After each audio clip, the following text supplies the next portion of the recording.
एक विशेष सेना कितनी तेजी से जवाब देगी। उसके आसपास कई हत्यारे हैं। इस लुप्तप्राय स्थिति का सामना करते हुए वह नदी में कूद गया, लेकिन लापरवाही से बंदूक को नीचे की ओर गिरा दिया। जैसे ही वह राख पर चढ़ गया, एक हत्यारा था जिसने उसका पीछा करने के लिए एक मोटरसाइकिल चलाई। वह ईंट ले गया और उसके सिर पर चढ़ गया, फिर सभी हथियारों को दूर ले गया, लेकिन किनारे पर हत्यारे से घिरा हुआ था। कोई और रास्ता नहीं था, वह केवल एक कुएं से कूद सकता था। वह भाग गया और सड़क के साथ सभी रोशनी को नष्ट कर दिया, क्योंकि कठोर उसके लिए अधिक फायदेमंद है। वह एक कोने में भाग गया और घात की प्रतीक्षा कर रहा था। दो हत्यारों ने चेहरे के बाद पीछा किया जो सिर्फ उसके द्वारा पीटा गया था।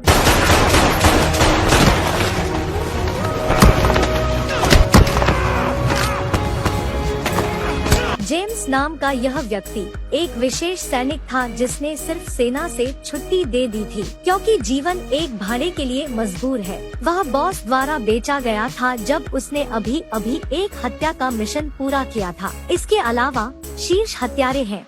ऐसा लगता है कि वह एक महान साजिश रच रहा है। इस बिंदु पर उन्होंने प्रोफेसर विगिल की अपनी मृत्यु से पहले सलाह को याद किया, क्योंकि यह सब उसकी हत्या से संबंधित है। विगिल के शब्दों के बाद वह अपनी पत्नी के घर गया। सिल्वी ने दस्तावेज को तिजोरी में ले लिया। जब जेम्स ने सामग्री को अंदर देखा तो अफसोस के आंसू नीचे लुढ़क गए। शोधकर्ता बॉस के मुंह में एक वायरस बनाता है। यह एक वैज्ञानिक बन गया जिसने अपना पूरा जीवन मानवता के लाभ के लिए टीकों का अध्ययन करने में बिताया। इस तरह के एक अच्छे व्यक्ति को खुद से मार दिया गया था। मजबूत बदला लेने के इरादे ने उससे आग्रह किया। फिर वह अपनी भावनाओं को समायोजित करने के लिए जर्मनी में एक टीम के साथी के घर गया। जब उन दोनों ने चावल की तैयारी करने की प्रार्थना की,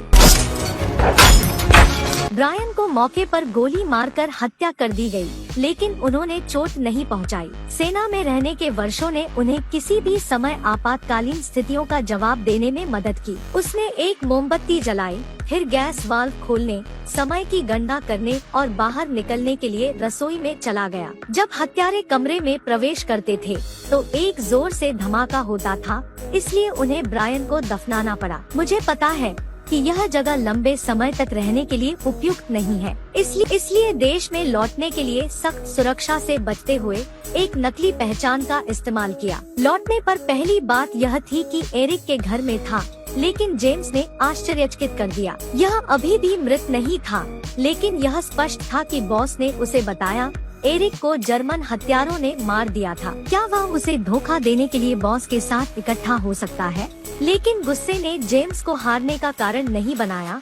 वह हथियार को साफ करने के लिए सावधानी से घर गया। अगले दिन उन्होंने एरिक को छत पर पार्किंग स्थल पर देखा, लेकिन अचानक उन्हें कार में धकेल दिया गया। जब जेम्स ने अपना हेलमेट उतार दिया तो एरिक आश्चर्यचकित था।